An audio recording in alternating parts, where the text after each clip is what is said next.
Hey everyone, Rick here.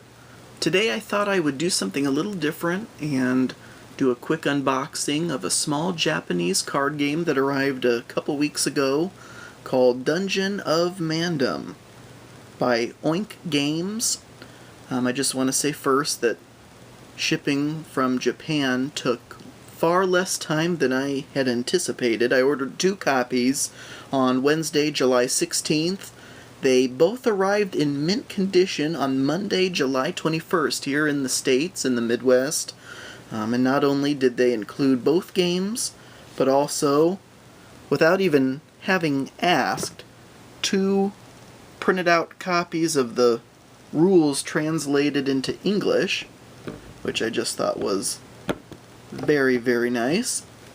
And so, basically just taking a look at this game, it's very small, has a very small footprint also, and won't take up much space on your shelf. Here's a quick shot of the back of the box. There's some pretty nice art in here where there is art.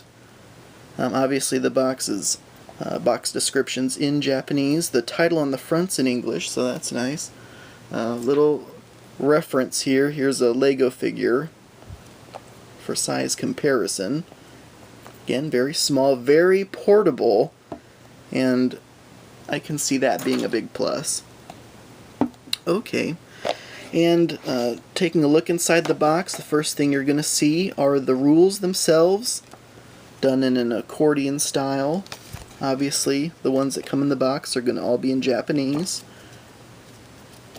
Here on the front, little description, you can see the game takes less than 30 minutes a game, typically, for ages 10 and up, and plays 2 to 4.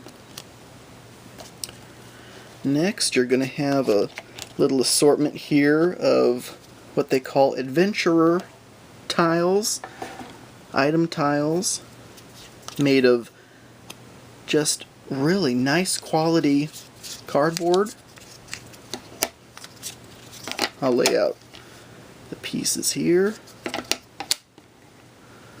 What's just great about the components is they are in Japanese on one side, and on the other they are in English. Little description about what each tile's meaning is. And then in addition to the tiles and the rules, you're going to have a small set of cards. Backs are all the same for the monster cards, and then you also have 4 player reference cards. They are also in both Japanese and English. See if that'll focus. There we go. So it'll tell you the point value of all the monsters, the name of the monsters, and what is effective against the monsters. The monsters themselves include goblins, skeletons, orcs, vampires, golems, a lich, a demon, and a dragon.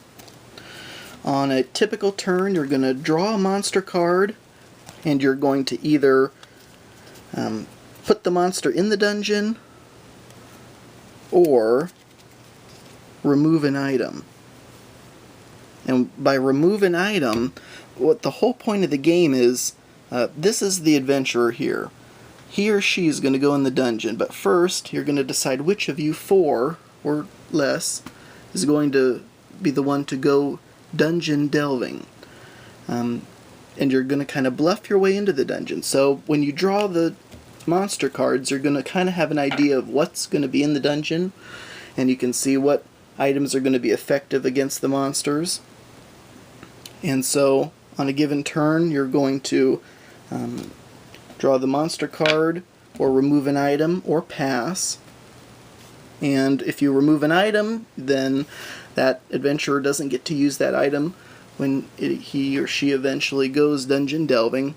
So, okay, someone removed the Holy Grail, someone else removed the Knight Shield, and by the end, as soon as everyone passes, whatever the adventurer has left, he or she is going to take into the dungeon, and hopefully, depending on whatever monsters have made it into the dungeon deck, they will then face.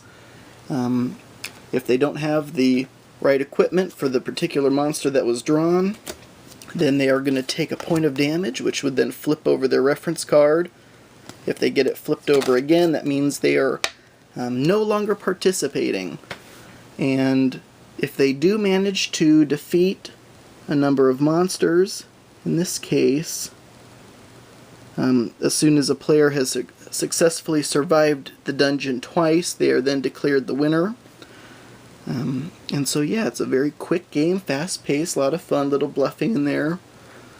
And the components are just great quality. I can't thank Oink Games enough for their speedy delivery and quality of the materials.